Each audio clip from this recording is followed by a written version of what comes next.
Let's praise God for the beautiful portion of scripture that is the upper room discourse from John 13 to 17.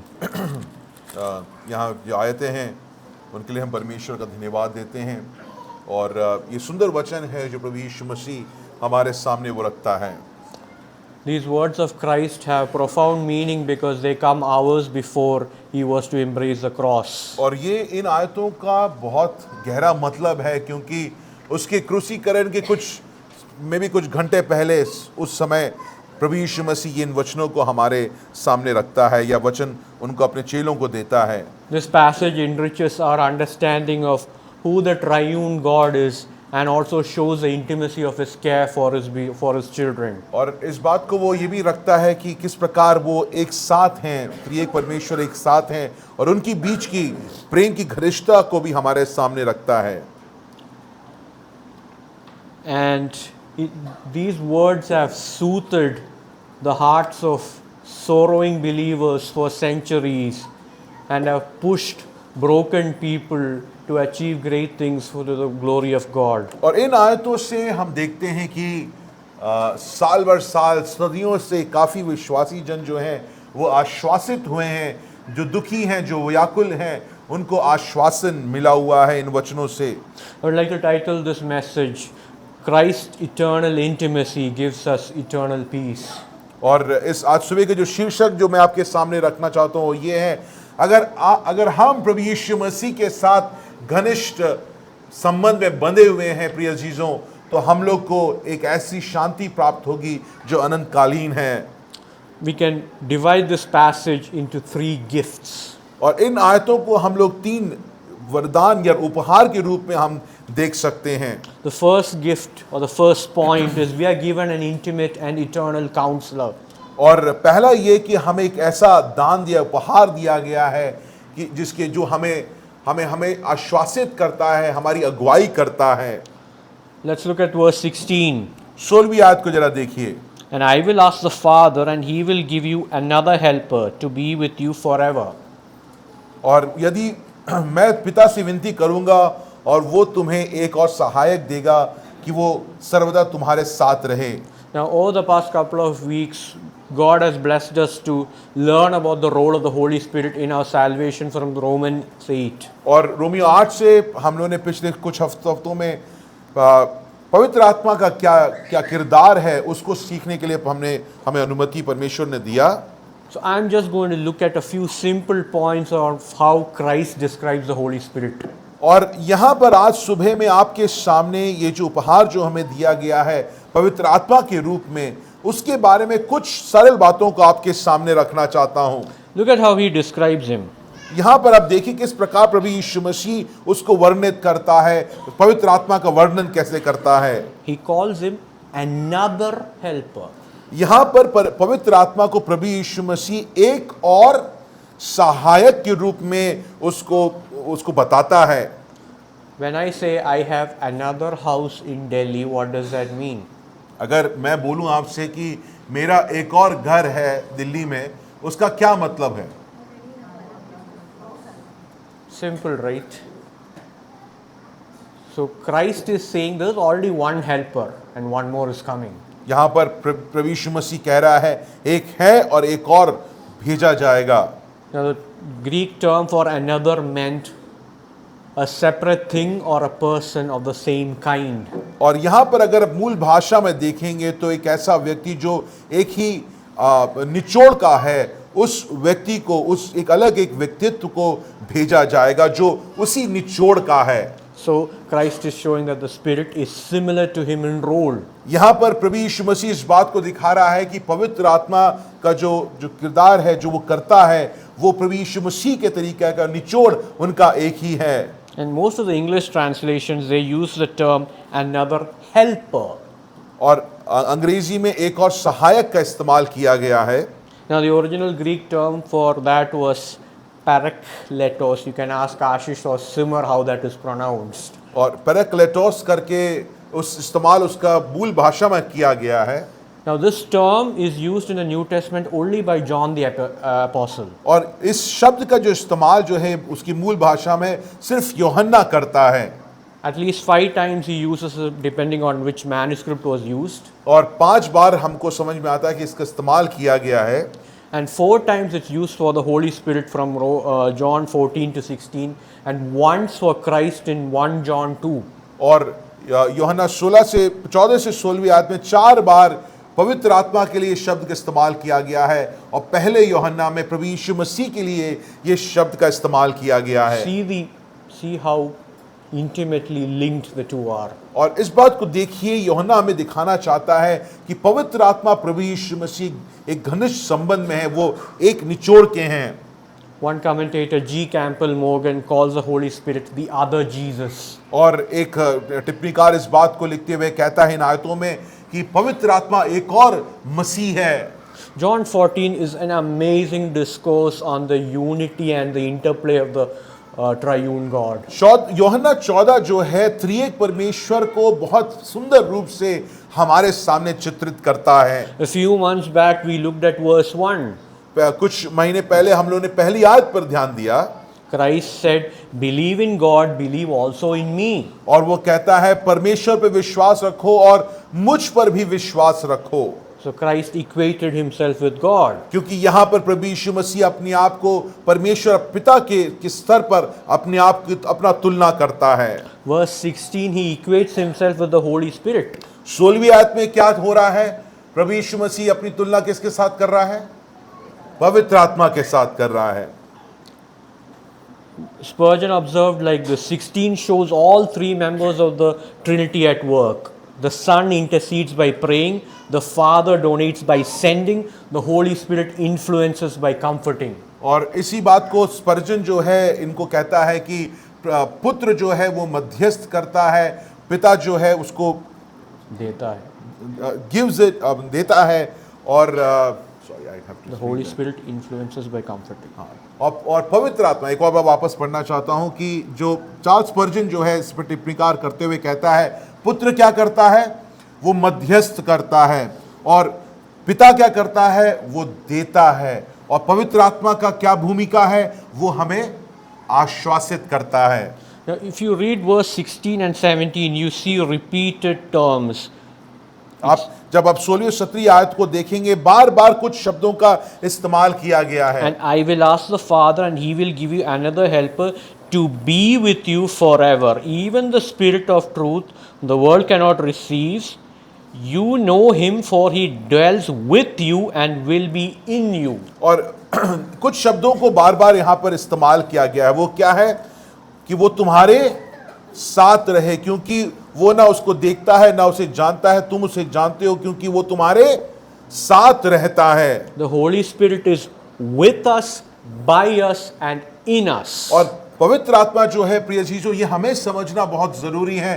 वो हमारे मध्य में, हमारे में है, और हमारे आश्वासन के लिए दिया गया है। Now, that's very rich theology, that's very comforting. और प्रिय चीजों, जब आप इस बात को समझते हैं कि परमेश्वर स्वयं हमारे साथ हमें आश्वासित करता है, हमारे साथ है, तो वो हमें आश्वासित करता है। But let's look at some practical reality. मगर जब आप इसको समझते हैं, इसको सिर्फ धर्मशास्त्र के रूप में ना समझें, इसको प्रायोगिक जीवन में इससे हम क्या समझते हैं? The word parakletos, it meant either an advocate or a counselor or a comforter. और यहाँ पर ये जो शब्द पैराक्लेटोस जो है, वो वकील के रूप में भी आप उसको देख सकते हैं, एक आश्वासन देने वाले के रूप में भी देख सकते हैं, एक अगुवाई करने वाले के रूप में भी आप देख सकते हैं। But we are law-abiding, healthy, normal people, right? और हम लोग जो हैं, अगर आप हमारी बात को अगर हम समझें, तो हम लोग कौन हैं? हम लोग नियम को पालन करने वाले बहुत अच्छे नागरिक हैं। Why would we need a lawyer or a counselor at all times? एक सलाहकार की क्या जरूरत है? एक वकील की क्या जरूरत है? अगुवाई करने वाले की हमारे और आपके जीवन में क्या जरूरत है? Let's ask ourselves this question: how broken do we see ourselves as? Do we realize what our need is? क्योंकि प्रिय चीजों, हम अपने आप को नहीं समझ पाते हैं। हमें लगता है कि हम क्या हैं? बहुत अच्छे, सिद्ध लोग हैं। हम यहाँ पर जब इन आयतों को लिखते हुए कि वो एक सलाहकार है, एक वकील है, एक आश्वासन देने वाला है, प्रिय अजीजों, ये हमारी जरूरत है कि हम समझें कि हम कितने टूटे हुए लोग हैं। Now, we all have faced struggles of low faith, difficulty in praying, temptation, pride, anger, unforgiveness. But do we just say that's normal, or have we taken it to the Lord in prayer and asked for the Holy Spirit to change us? प्रिय जीजों, हम में से कई लोग पाप से संघर्ष करते हैं, हम लोग प्रार्थनाएं नहीं कर पाते हैं, हम लोग अपने विश्वास में कमी दिखाते हैं, हम लोग के अंदर ईर्ष्या उत्पन्न होता है, हमारे अंदर हम गुस्सा हो जाते हैं। ऐसे बहुत सारे पापों से हम संघर्ष करते हैं। क्या हम आज की सुबह इस पाप के संघर्ष, इन पापों को अपने जीवन में हमने सामान्य बना लिया? हमने कहा नहीं ठीक है, ये कोई बहुत बड़ी बात नहीं है, या आपने और हमने इन पापों को हमारे जीवन में ले जाकर परमेश्वर से विनती करी है कि हे परमेश्वर मेरी सहायता कर? Those of us who have been living in Delhi for a long time will know that November and December pollution increases. और आप यहाँ पर दिल्ली में जो रहने वाले हैं वो जानते हैं कि नवंबर दिसंबर आते ही दिल्ली का जो प्रदूषण है वो बहुत बढ़ जाता है। And if you look at the windshields of our cars, or grease comes in, dust comes in. और अगर आप सिर्फ विंडशील्ड देखें अपने गाड़ियों का, तो वहां पर धूल मिट्टी वहां पर जम जाती है। Even if you squish water on it and use a wiper, the oil, the grease just spread around. प्रदूषण कितना ज्यादा है कि वो चिपचिपा सा वहां पर बन जाता है, अगर आप पानी भी डालें तो वहां रह जाता है। इतनी गंदगी है, इतना मैला है। For many of us, our spiritual eyes are so clouded that we can't even perceive our need. और हमारे मसीह जीवन उसी प्रकार, प्रिय जीजों, हमारा मसीह जीवन कई बार एक ऐसे हम जीते हैं कि हमें नहीं समझ में आता कि हमारी जरूरत क्या है। हम इस अपने आप को इतना भी नहीं समझ पाते हैं कि हम अपनी जरूरतों को परमेश्वर के सामने लेके आ पाएं। Have you ever pleaded to the Holy Spirit to make evident our true condition? क्या आपने और हमने ये प्रार्थना किया है पवित्र आत्मा से कि हे पवित्र आत्मा, तू जो मेरे अंदर की कमी है वो उसको दिखा कि मैं कहां कम पड़ता हूं, कहां मेरे जीवन में कमी घटियां हैं। Look at how the Holy Spirit is described in verse 17. 17वीं आयत को देखिए किस प्रकार पवित्र आत्मा को यहां पर उसका बखान किया गया, उसका वर्णन किया गया है। The Spirit of truth. यहां पर क्या लिखा है 17वीं आयत में? क्या पढ़ रहे हैं हम लोग? यूहन्ना 14वें अध्याय उसकी 17वीं आयत। पवित्र आत्मा के बारे में प्रभु यीशु मसीह क्या कहता है? सत्य का आत्मा। When the Holy Spirit is called the Spirit of truth, it is because he points to Christ as the way, the truth and the life, which is John 14:6. और यहाँ पर पवित्र आत्मा को सत्य का आत्मा इसलिए कहा जाता है क्योंकि वो उसका किरदार जो है, भूमिका वो ये है कि वो सबको प्रभु यीशु मसीह की तरफ दिखाता है जो सच में जीवन है, और उस बात को यहाँ पर पवित्र आत्मा करता है, उसका किरदार ये है। And he points us towards all truth. That's what John 16:13 says. और यूहन्ना 16 उसकी 13वीं आयत में वो पवित्र आत्मा सारी सच्चाइयों को हमारे सामने लाता है। Study of the scripture, which was written by the inspiration of the Holy Spirit, and submission to God by prayer and fellowship with other believers, diagnoses the condition of our hearts. प्रिय जीसु, जब हम परमेश्वर के वचन के साथ बैठते हैं, लोगों के साथ बैठते हैं, हम वचन को ध्यान से पढ़ते हैं, तब जाके प्रिय जीसु सचमुच में हमारे और आपकी दिल की अवस्था क्या है उसको आप और हम समझ पाएंगे। If we neglect the presence and the ministry of the Holy Spirit, there is another spirit that we listen to. अगर हम लोग पवित्र आत्मा की सेवकाई को और भूमिका को उसको हम अगर उसको इनकार कर देंगे, उसको तिरस्कार कर देंगे, प्रिय जीसो एक और आत्मा है जिसकी आवाज हम बहुत बड़े ध्यान से सुनते हैं। That is the spirit of deception. John writes about it in 1 John 4:6. और धोखा देने वाली आत्मा के बारे में यूहन्ना लिखता है, उसकी आवाज को हम बड़े ध्यान से सुनते हैं। We live in a world where we are bombarded. हम लोग एक ऐसे एक संसार में रहते हैं जहां पर चीजें हम पर बमबारी के रूप में डाल दी जाती हैं। We can do one exercise. हम लोग एक कार्य अभी यहाँ पर कर सकते हैं, Not now, maybe next Sunday. अगले अगले रविवार को कर सकते हैं। Let's switch off the data on our phones at 10:30 and switch it back on at 1:45. या सुबह जब आप यहाँ पे आते हैं उससे पहले अपने डेटा को बंद करें, फ़ोन के डेटा को बंद करें, और जब यहाँ से वापस घर पहुँचते हैं तब उस डेटा को ऑन करें। Switch it on and keep it at a corner and it will jump around like a monkey. आप उसको कहीं वहाँ पे कोने में रख दीजिए और आप देखिएगा, क्योंकि इतने समय में डेटा ऑफ था, नोटिफिकेशन आकर एक बंदर के रूप में फ़ोन इधर उधर कूदेगा। You're bombarded with offers of free flight tickets, new houses, new cars, new things. It drains your time, your money and emotional bandwidth.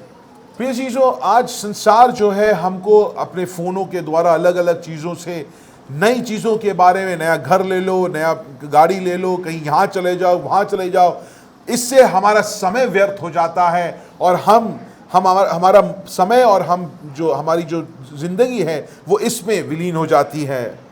The spirit of deception is unrelenting. और ये जो धोखा देने वाला जो आत्मा जो है वो थकता नहीं है, रुकता नहीं है। A few years back, when all of us who are working, we have to fill in insurance papers for our families, right? और कुछ समय पहले हम लोग इंश्योरेंस का काम जो उसको लेने के लिए हम लोग को चीज़ें भरनी, फॉर्म भरना पड़ता था। So, number of kids, the options were son or daughter. और उसमें विकल्प ये था कि कितने बच्चे हैं और क्या बेटा है या बेटी है। A few months back, I had to do it for the company I work with now. और कुछ समय पहले अभी जिस कंपनी में मैं काम करता हूँ, यही काम मुझे वापस करना पड़ा। And there were around 8 to 10 choices of gender. और पहले जब मैंने इसको भरा था, जहाँ मैं पहले काम करता था, सिर्फ क्या दिखाया, कितने बच्चे हैं और बेटा या बेटी। आज अभी जिस कंपनी में काम करता हूँ वहाँ पर मुझे यही चीज़ भरना पड़ा, कितने बच्चे हैं, उसके बाद लिंगों में कम से कम 8 विकल्प दिए गए हैं। That's how powerful the spirit of deception is. This is mainstream. प्रिय चीज़ों, ये जो धोखा देने वाला जो आत्मा जो है वो आराम नहीं करता है, वो रुकता नहीं है, वो हमारे पीछे लगा हुआ है। और ऐसा नहीं कि वो किसी कोने में आपके खिलाफ आएगा, बिल्कुल खुले में आपके सामने और आपके जीवन में वो हावी रहेगा। But praise be to God, the spirit of truth is also unrelenting. परंतु परमेश्वर की महिमा हो, ये सत्य का जो आत्मा जो है वो भी नहीं रुकता है। Let us bow in gratitude for the fact that the Holy Spirit is intimate and unrelenting. और इस बात के लिए हम धन्यवाद दें कि पवित्र आत्मा जो है वो थकता नहीं है, वो रुकता नहीं है, वो हमारे जीवन में कार्यरत है और हमसे बातचीत हमें लगा रहता है। And let us learn to submit to His pruning process so that we bring forth fruit for the glory of God. और इस बात के लिए प्रिय चीजों, हम लोग सब दीन हो जाएं और अपने आप को सौंप दें। किस काम के लिए? जहां पर पवित्र आत्मा आपको सुधारेगा, आपको सुधारने के लिए जो काम करेगा, उसके लिए आपको और हमें पवित्र आत्मा के नीचे हमें अपने आप को समर्पित करना है। So the first gift that is given is an intimate and eternal counselor. यहाँ पर पहला उपहार हमें क्या दिया गया है? एक सलाहकार जो सिर्फ अभी नहीं, हमारे साथ अनंत काल के लिए रहेगा। उस ऐसे सलाहकार को हमको यहाँ पर उपहार में दिया गया है। We come to the second gift. Christ gives more of Himself to those who desire Him. दूसरा उपहार क्या है? प्रभु यीशु मसीह अपने आप को और अधिक मात्रा में उनको देता है जो उसको अधिक मात्रा में चाहते हैं। Verses 18 to 20, Christ promises the disciples that He will return to them and would see them. और 18 से 20वीं आयत में प्रभु यीशु मसीह चेलों को ये बात को आश्वासित करते हैं कि वो उनके लिए वापस आएगा। And He did appear to them on His resurrection. और अब जी उठने में हम देखते हैं प्रभु यीशु मसीह उनके सामने उनको दिखा। But He is talking about something far deeper in the coming verses. मगर कुछ आगे के आयतों में वो बहुत ही गहरी बात को हमारे सामने रखता है। Look, let's read verse 21. 21वीं आयत को जरा देखें। Whoever has my commandments and keeps them, he it is who loves me, and he who loves will be loved by my Father, and I will love him and manifest myself to him. 21वीं आयत में क्या लिखा है? यूहन्ना 14:21 जिसके पास मेरी आज्ञाएं हैं वो उन्हें मानता है, वही मुझसे प्रेम रखता है, और जो मुझसे प्रेम रखता है उससे मेरे पिता प्रेम रखेगा, और मैं उसमें उससे प्रेम रखूंगा और अपने आप को उस पर प्रकट करूंगा। There's a very unique usage. Whoever has my commandments. यहां पर इसका बड़ा जो व्याकरण जो है बहुत ही सलग रूप से इस्तेमाल किया गया है, जिसके पास मेरी आज्ञाएं हैं। It is as if the believer has taken Christ's commandments into his heart. यहां पर इस प्रकार समझाया गया है कि एक विश्वासी प्रभु यीशु मसीह की आज्ञाओं को अपने दिल में बैठा लेता है, To make those commandments his or her own. जिससे कि वो इन आज्ञाओं को अपना खुद का आज्ञा बना ले। A similar sentiment is expressed by the psalmist in Psalm 119 verse 11. Thy word have I hidden in my heart that I might not sin against you. और भजनकार 119 में इसी बात को लिखते हुए कहता है, क्या कहता है कि हे परमेश्वर, मैंने तुम्हारे वचन को अपने दिल में छिपा लिया है, जिससे कि मैं तेरे खिलाफ पाप ना करूं। This kind of obedience is brought about by the Spirit's work in our lives when we meditate on His Word. प्रिय यीशु, इस प्रकार की आज्ञाकारिता जहां पर हम प्रभु यीशु मसीह की आज्ञाओं का अपना खुद की आज्ञा बना ले, वो कब आता है? जब हम उसके वचन पर मनन करते हैं, जब उसके वचन को हम बड़े ध्यान से पढ़ते हैं, तब हम इस आज्ञाकारिता को अपने जीवन में उत्पन्न कर पाते हैं। We learnt yesterday from Philippians 2 that obedience brings love, right? हमने फिलिपियों 2 से कल शाम को सीखा कि आज्ञाकारिता प्रेम में अधिकारिता उत्पन्न करता है। Which one is it? Which one is it? Love brings obedience. आज्ञाकारिता क्या उत्पन्न करता है? प्रेम उत्पन्न करता है कि प्रेम आज्ञाकारिता उत्पन्न करता है? प्रेम आज्ञाकारिता उत्पन्न करता है। That is what Christ is talking about in these verses. प्रिय यीशु, इन आयतों में प्रभु यीशु मसीह हमें यही समझाने की कोशिश कर रहा है। And where did this love come from? और ये प्रेम कहां से आया है? Did I develop it? क्या ये प्रेम, as Ashish was talking, working out? क्या ये प्रेम मैंने अपने जीवन में खुद से उत्पन्न किया है, खुद मेहनत करके उत्पन्न किया है? Romans 5:5. The Spirit pours out God's love in us. Romeo 5 उसका 5, परमेश्वर आत्मा जो है हमारे अंदर प्रेम को भर देता है। So we have a reservoir in us. प्रिय यीशु, इस प्रेम का जो एक बहुत बड़ा भाग हमको हमारे जीवन में दिया गया है। Question is, what do we do with it? सवाल यह है कि ये बड़ा भाग प्रेम का जो हमें मिला है, उसके साथ हम करते क्या हैं? The word for love in verse 21, it denotes to long for, to take pleasure in. और यहाँ पर ये जो शब्द इस्तेमाल किया है प्रेम का, वो ये कि हम उसको चाहें, उसकी इंतजारी करें, उसको चाहत में अपने जीवन को व्यतीत करें। All of us love Jesus, right? हम लोग ये कहते हैं कि हम प्रभु यीशु मसीह से बहुत प्रेम करते हैं, I'm grateful for what Jesus has done. और प्रभु ने मेरे लिए जो किया है उसके लिए मैं बहुत धन्यवादी भी हूँ। I want him to come again and I want to be a good person. और मैं चाहता हूँ कि वो वापस आए, और उसके लिए मैं अच्छा व्यक्ति बन के रहना भी चाहता हूँ या चाहती हूँ। But how much do I desire him and delight in him? प्रिय चीजों, आज सवाल ये आपको अपने आप से पूछना है, आप कितना उसको चाहते हैं, और उससे बड़ी बात, आप उसमें कितना प्रसन्न होते हैं। How much more of Jesus do I want? सवाल ये पूछना बहुत जरूरी है, प्रभु यीशु मसीह को हम कितना अपने जीवन में चाहते हैं, उसके भाग को हम अपने जीवन में कितना चाहते हैं। Last week we went to Lucknow for Abhay and Nisha's wedding. पिछले हफ्ते हम लोग अभय और निशा की शादी के लिए लखनऊ गए थे। Around 11 of us, we stayed in one Airbnb accommodation. और एयरबीएनबी 11 हम लोग एक एयरबीएनबी में रुके हुए थे। So when we reached the Airbnb, a couple of us went looking at the house and its facilities.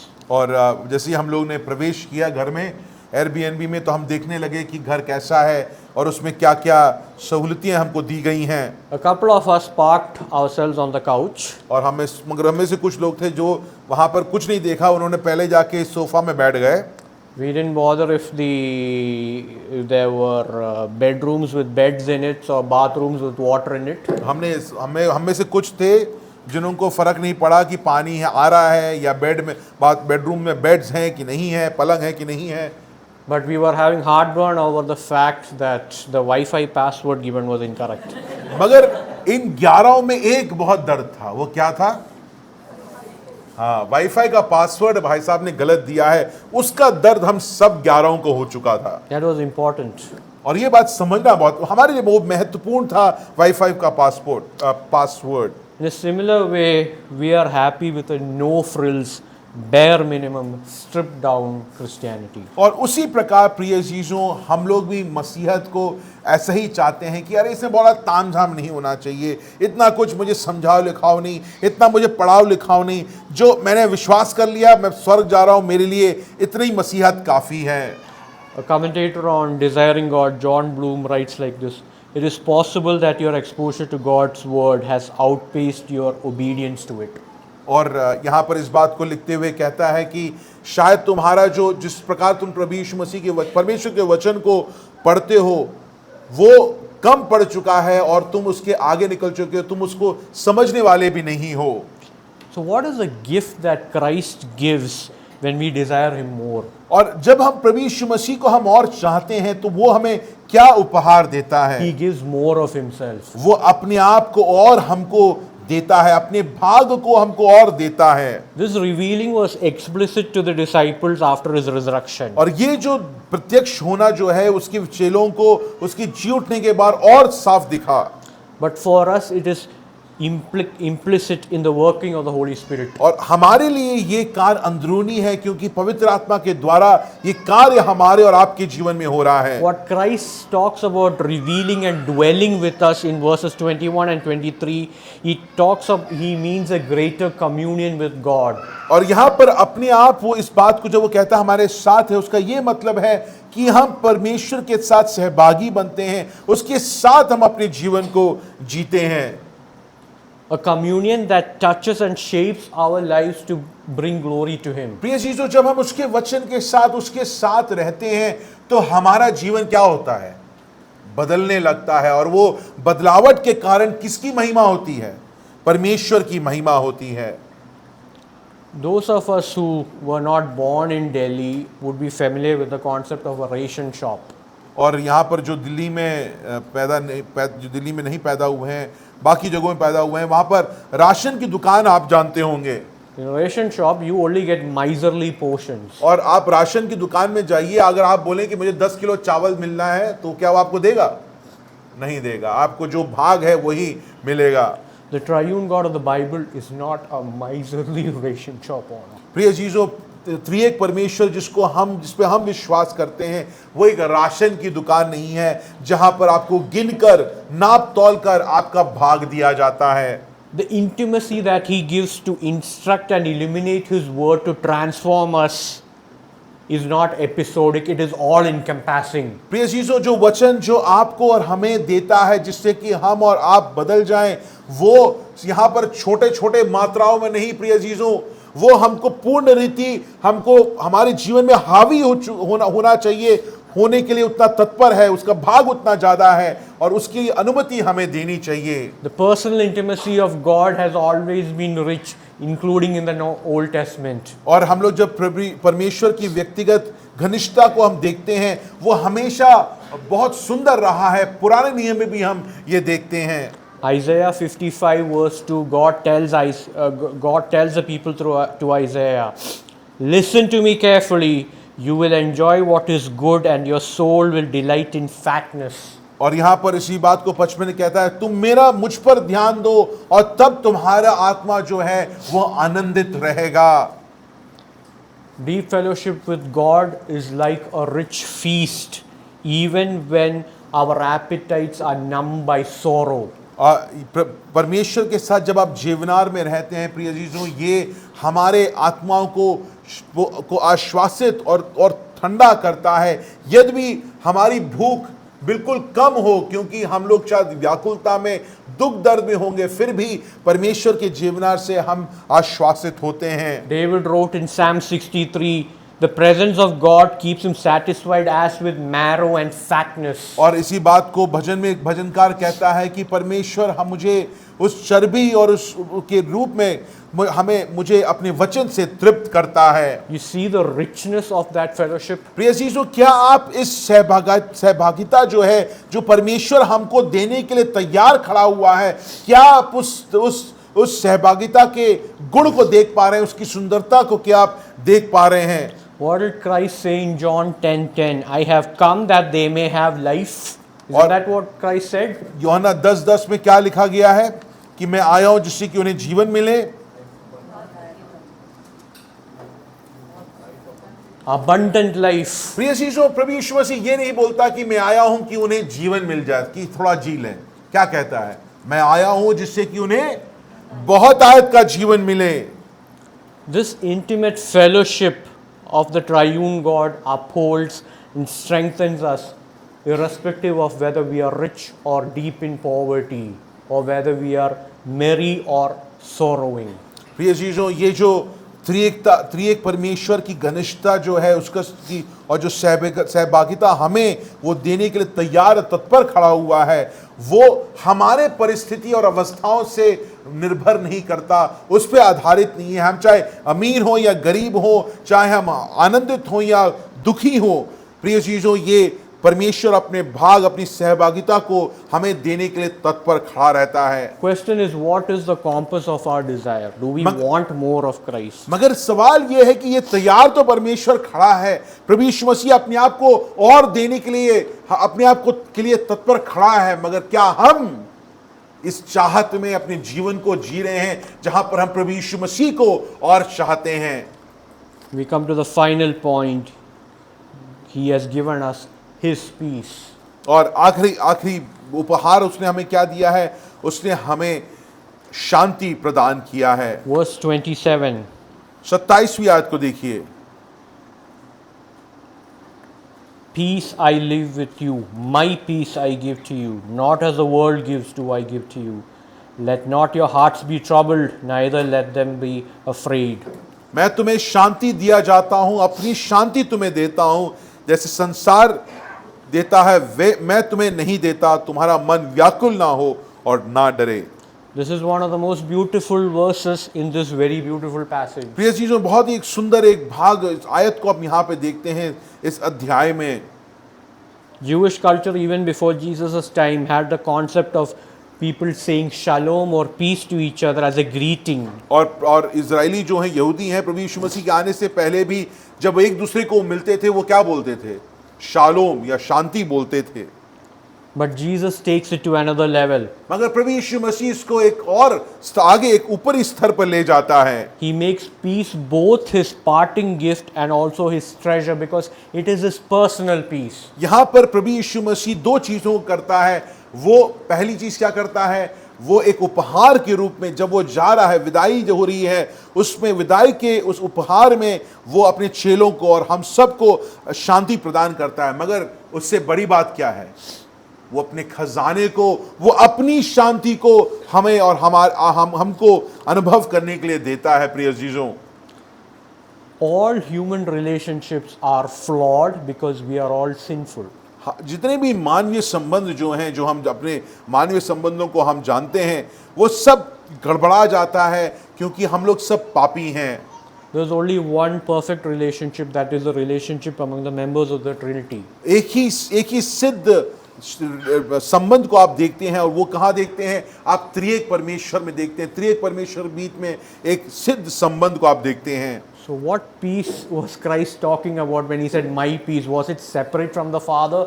जब यहाँ पर प्रभु यीशु मसीह कहता है अपनी शांति मैं तुम्हें देता हूं, तो क्या ये एक ऐसी शांति है जो पिता नहीं जानता है, पवित्र आत्मा नहीं जानता है? प्रभु यीशु मसीह की शांति है। He is talking about the peace that he has with the Father. वो उस शांति की बात कर रहा है जो पुत्र प्रभु यीशु मसीह अपने पिता के साथ बांटता है, उसमें जीता है। Christ's peace would be imparted to the believer by his work on the cross. प्रिय यीशु, उसके क्रूस के काम के कारण जो वो शांति जो अपने पिता के साथ वो बांटता था, वही शांति आपको और हमको उस क्रूस के कारण मिल जाता है। John Piper imagines it like this: Christ is saying, you will not just have a peace that I make, but a peace that I have with my Father.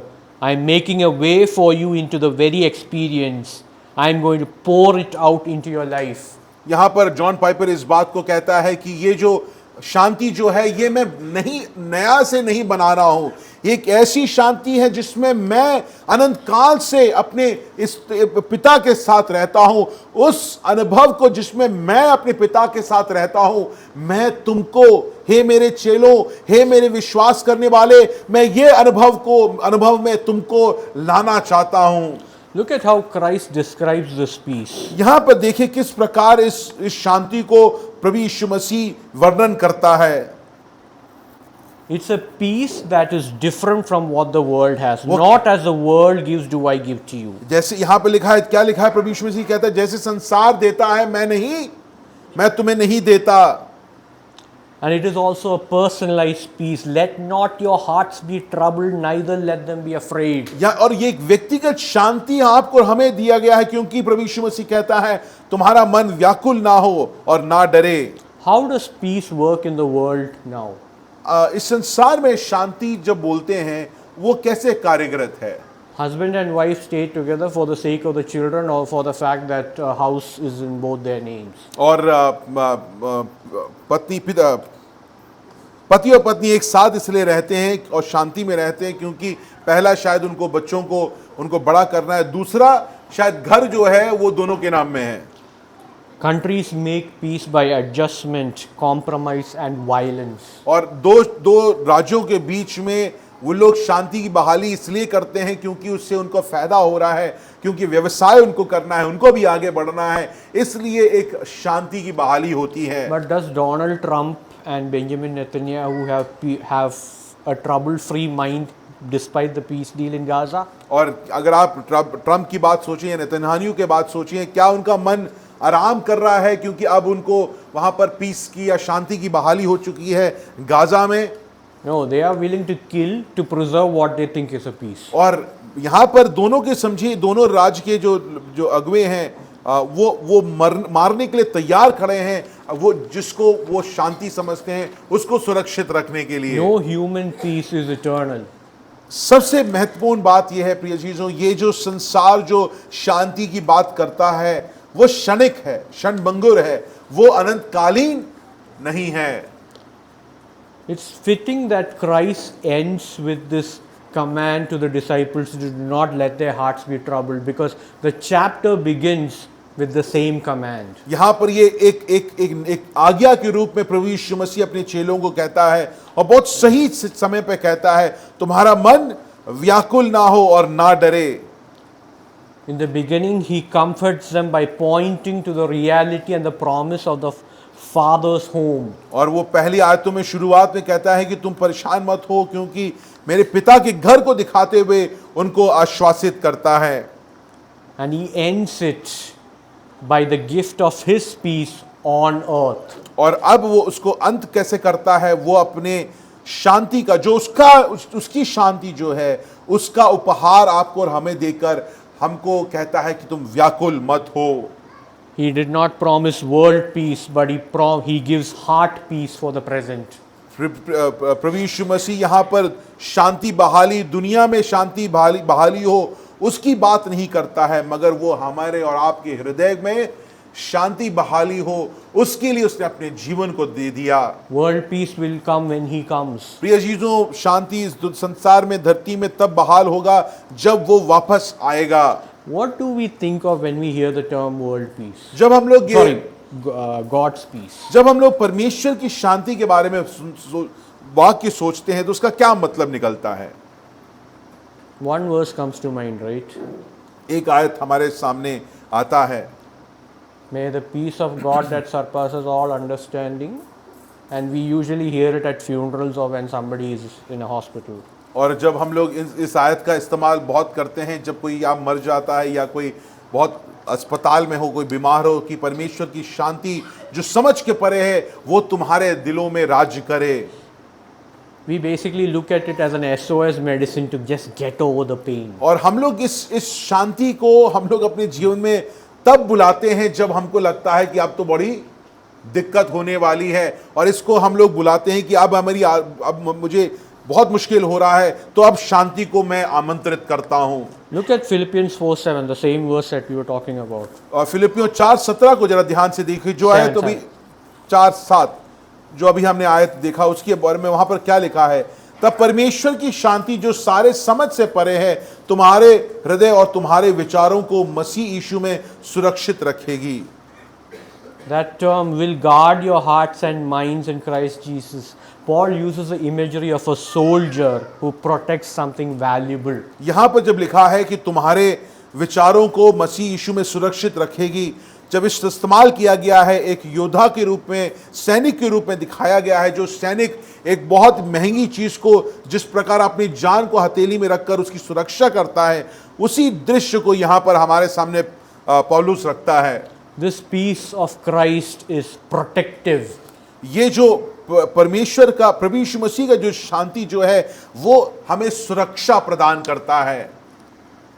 Those of us who remember the 2014 election, 2014 का जो चुनाव हुआ था, अगर हम में से किसी को याद हो, the Honorable Prime Minister, the present Prime Minister, he came out with a slogan before the election, अच्छे दिन आने वाला है। और 2014 में और आज की जो हमारे प्रधानमंत्री है उस समय उन्होंने एक बात को उन्होंने हमारे सामने रखा कि एक नारा हमारे सामने रखा कि अच्छे दिन आने वाले हैं, अच्छे दिन आ गए हैं। So after his party crossed the majority mark, he made a victory speech. और जब उनका जो पार्टी जो है बीजेपी पार्टी जीत गई, तो उन्होंने एक ऐलान किया या एक प्रचार किया उन्होंने, And in that people were saying अच्छे दिन आ गए हैं। और जब वो प्रचार कर रहे थे अपने पार्टी वर्कर्स के सामने, जो उनके काम अध्यक्ष के लोग, सारे लोगों के सामने जब इस बात को उसने रखा कि हम जीत गए हैं, तो वहां पर लोग क्या नारे लगा रहे हैं? अच्छे दिन आ गए हैं। Now, we may or may not agree with him, that's not the point. वो क्या बोल रहे हैं नहीं बोल रहे हैं उससे हम सहमत हैं नहीं सहमत है, वो बात नहीं कर रहा हूं। But something similar can be seen in John 20. मगर यूहन्ना 20 में हम इन आयतों को यहाँ पर कुछ देख सकते हैं। John records the first words of Christ after his resurrection. प्रभु यीशु मसीह के पहले कुछ शब्दों को यूहन्ना यहाँ पर लिखता है हमारे लिए। Christ basically said, अच्छे दिन आया है और आ गया है। और यहाँ पर प्रभु यीशु मसीह इस बात को कहता है, the good days have come. Look at verse 19 of chapter 20.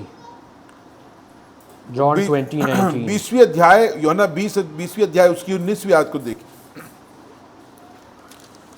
उसी दिन जो सप्ताह के पहले दिन था, संध्या के समय जब वो वहां के द्वार जहां चले थे यहूदियों के डर के मारे बंद थे, तब यीशु आया और उनके बीच में खड़ा होकर उसने कहा, तुम्हें शांति मिले। Was just Christ saying good morning guys?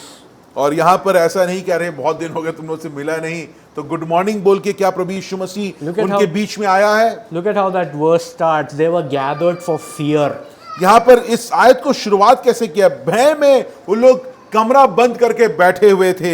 Remember John 14:27, do not be afraid. और 14 में देखिए जब प्रभु यीशु मसीह कहता तुम भयभीत मत हो। So what was Christ saying? यहाँ पर प्रभु यीशु मसीह क्या कह रहा है? I am not wishing you peace because peace is here. और मैं इसलिए तुमको नहीं बोल रहा हूं क्योंकि शांति जो है वो यहाँ पे है। Morgan comments like this: Christ had faced and defeated all the forces which destroy the peace of man. He was making a declaration. यहाँ पर जब प्रभु यीशु मसीह इस बात को कहता है कि तुम्हें शांति मिले, वो यहाँ पर ऐसा नहीं बोल रहा कि वो इच्छा कर रहा है। प्रभु यीशु मसीह खुद शांति बनकर हमारे और चेलों के बीच में रहा। इस बात को टिप्पणीकार कहता है कि प्रभु यीशु मसीह अपने मृत्यु में जो सारी चीजें जो मानवीय शांति को भंग करती हैं, उन सारी चीजों को प्रभु यीशु मसीह ने क्या किया? उसको विफल कर दिया, उनको हरा दिया, जिससे कि एक ऐसी शांति की बहाली हो जो क्षणिक नहीं, क्षणभंगुर नहीं, मगर अनंतकालीन हो। He repeats this phrase 3 times in John 20 from verses 19 to 26. 19 से 26वीं आयतों के बीच में यूहन्ना 20 3 बार इस शब्द को प्रभु यीशु मसीह कहता है। So this is a peace with a purpose, because in verse 21, Christ, what does he say? 21वीं आयत में यहां पर प्रभु यीशु मसीह कहता है, क्या कहता है? यीशु ने फिर उनसे कहा, तुम्हें शांति मिले, जैसे पिता ने मुझे भेजा है वैसे ही मैं भी तुम्हें भेजता हूं। It is a war cry. प्रिय चीजों, एक ऐसी घोषणा है जब आप जंग के लिए जाने वाले होते हैं। The king is saying, I have made peace, now go conquer for the gospel. और वो ये कहता है कि मैंने ये जो शांति है बहाल किया है, अपनी जान देके अब तुम जाके संसार पर जय प्राप्त करो। History tells us most of the disciples suffered. Many of them or most of them died for the gospel. और इतिहास के पन्नों में ये बात दर्ज किया गया है, जब प्रभु यीशु मसीह ने अपने चेलों को ये बोला, उसके कई चेले सारे अधिकतर सारे चेले मार डाल दिए गए, वो उनकी हत्या हो गई और सारे चेलों को बहुत ताड़ना अपने जीवन में उन्होंने सहा। क्यों? क्योंकि ये सुसमाचार को लेकर वो बाहर निकल गए। It is not just a peace with a purpose, it is a peace with a power, because the disciples did conquer.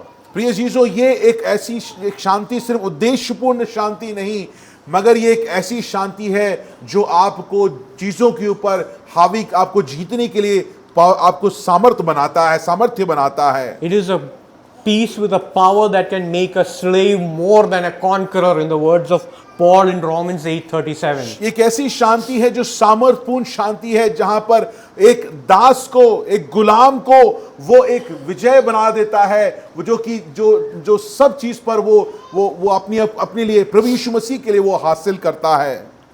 This peace of Christ, which means being right with God, is unhindered by circumstances. प्रिय चीजों, ये जो शांति है वो आपके और हमारे परिस्थिति पे आधारित नहीं है कि अगर बुरा लग गया तो ये शांति चली गई, समय बुरा आ गया तो शांति चली गई, अच्छा समय हो तो शांति की बहाली है। एक ऐसी शांति है जो कोई भी चीज भंग नहीं कर सकती है। This peace is not just meant to empower us amid trials and persecution, it is also meant to prosper our relationships. प्रिय चीजों, ये शांति सिर्फ तब ही नहीं मांगिए, ये हमारे लिए तब नहीं बनाई गई है जब हम मुश्किल और व्याकुलता से होकर जाते हैं। ये शांति इसलिए है जिससे कि हम अपने संबंध को परमेश्वर के साथ और घनिष्ठ बना लें। Our relationships with one another. हमारे एक दूसरे की जो संबंध है उसको घनिष्ठ बनाएं। Christian relationships are not like the adjustments and alliances and peace treaties of the world. प्रिय चीजों, इस संसार के तरीके से जो शांति बहाली होती है, वैसे आत्मिक रिश्तों को हम नहीं देख सकते हैं। They are built on the foundation of Christ and they have to draw on His supernatural power. और हमारे जो रिश्ते एक दूसरे के साथ हैं वो प्रभु यीशु मसीह पर आधारित हैं, वो ईश्वरीय हैं, और उसी प्रकार हमको उस शक्ति को प्रभु यीशु मसीह से लेना पड़ेगा जिससे कि हम अपने संबंधों की बहाली कर पाएं। Question is, how do we see this peace? प्रिय चीजों, सवाल यह है कि हम इस शांति को कैसे देखते हैं? Is it an SOS medication like a painkiller for times of trouble? क्या ये शांति को हम तब अपने जीवन में मांग करते हैं जब हमारे जीवन में मुश्किल का समय आता है? परमेश्वर, मैं बड़े मुश्किल में हूं, मुझे अपनी शांति मेरे भर दे। क्या सिर्फ हम अपने जीवन के मुश्किल समयों में इस शांति को मांगते हैं? When we neglect the need for intimacy with the Lord and we do not desire His work in our lives, we forfeit this peace. प्रिय चीजों, जब हम परमेश्वर की घनिष्ठता को, संबंध को अपने जीवन में नहीं चाहते हैं, तो इस शांति को भी हम अपने जीवन से बाहर निकाल देते हैं। More than 150 years ago, Joseph Scriven, who was born in Ireland, wrote like this in a poem: "Oh, what peace we often forfeit, oh, what needless pain we bear, all because we do not carry everything to God in prayer." 150 साल पहले Joseph स्क्रिवन Ireland में इस गीत को लिखता है कि जितनी भी दर्द को हम अपने जीवन में सहते हैं और जो शांति की भंगता को हम अपने जीवन में सहते हैं, वो इसलिए है क्योंकि हम अपने चीजों को परमेश्वर के पास, अपने पिता के पास लेके नहीं जाते हैं, इसलिए हमारे जीवन में शांति की बहाली नहीं होती है। Scriven's life was marred by tragedy. और स्क्रिवन जो इसकी गीतकार जो है, उसके जीवन में आपदा के ऊपर आपदा आता रहा। He was engaged twice, but both his fiancées died before marriage. One the day before the marriage. 2 बार उसका एंगेजमेंट हुआ, मगर एक शादी से पहले ही जिससे उसे एंगेजमेंट था वो मर गई। Scriven experienced God's peace to go on in life, and he wrote the lines of this poem, which would become a timeless hymn. और इस बात को प्रभु यीशु मसीह की शांति को इन आपदाओं में भी उसने अपने जीवन में अनुभव किया, और उस अनुभव से उसने इस गीत को लिखा, उस समय कविता को लिखा, जो आज एक ऐसा गीत है जो हम लोग हमेशा गाते हैं। This example shows the miraculous power of Christ's peace. It's not meant to make you survive, but to thrive in adversity. प्रिय चीजों, ये जो शांति है वो आपके लिए इसलिए नहीं दिया गया है कि आप मुश्किलों से बस कैसे भी बाहर निकलो। आपके लिए इसलिए दिया गया है कि आप मुश्किलों को कुछ भी ना समझो। आप अपनी मुश्किलों, उससे कोई फर्क नहीं पड़ता, मगर आप अपने जीवन में उस घनिष्ठता में आप अपने जीवन को जीते हैं। May we never undervalue the peace that Christ gives us, and may we soak in its richness. प्रिय अजीजों, ये शांति को छोटा ना समझें, मगर अपने जीवन को इससे तृप्त कर लें। प्रिय अजीजों, I'm going to close here. और इसको कहकर मैं यहाँ पर समाप्त करना चाहता हूँ। Christ has given us peace with God and with each other. प्रभु यीशु मसीह ने हमें शांति दी है किस दो चीजों में, परमेश्वर के साथ हमें शांति दी है और एक दूसरे के साथ हमें शांति दी है। But he has not just given us peace, he gave us this peace by becoming our peace. और वो उसने सिर्फ हमें ये शांति दिया नहीं है, वो हमारे लिए शांति बन गया। Ephesians 2:14 to 18, Paul writes about how Christ became our peace and has united diverse groups. और इफिसियों दूसरी अध्याय 14वीं और 18वीं आयतों में बीच में वो कहता है कि वो हमारे लिए शांति बन गया। The peace that Christ gives is not just protective, purposeful, powerful and prospering. It was also painful, and it is precious because he paid with his blood and life for it. प्रिय चीजों, ये शांति जो प्रभु यीशु मसीह हमको दिया है, वो सिर्फ सुरक्षा देने के लिए नहीं, वो सिर्फ उद्देश्यपूर्ण नहीं, वो सिर्फ सामर्थ्यपूर्ण नहीं, वो हमें बहाल नहीं करता, मगर ये शांति प्रिय चीजों दर्दनाक शांति है। उस दर्द से ये शांति उत्पन्न हुआ है। May we humble ourselves to desire intimacy with the triune God and delight in the peace that he gives. प्रिय चीजों, हो सके हम अपने आप को दीन कर पाएं, और ये जो घनिष्ठता जिसके लिए परमेश्वर ने हमें बुलाया है, उसकी चाह आप और हम अपने दिल में उत्पन्न कर पाए, और इस शांति को अपने जीवन में हम बहाल कर पाएं। May God's name be glorified.